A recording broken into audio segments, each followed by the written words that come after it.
Lust. ఇది కంటితో ప్రారంభించే పాపం. క్యాపిటల్ సెన్స్ లో మనం చూస్తాం, వ్యభిచారము చేయొద్దు.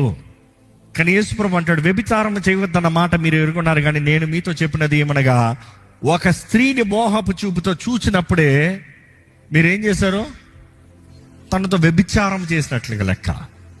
సో రెండోది గటిని, తిండిబోతుతనం ఉన్నాయా చూడాలి. ఈరోజు ఎంతో మంది విశ్వాసులు రక్షించబడ్డానంటూ కూడా ఎలాంటి పాపంలో బ్రతుకుతున్నారు. మూడోది గ్రీడ్, దురాశ. కరెక్ట్, దురాశ. నాలుగోది స్లాత్, సోమర్తనం.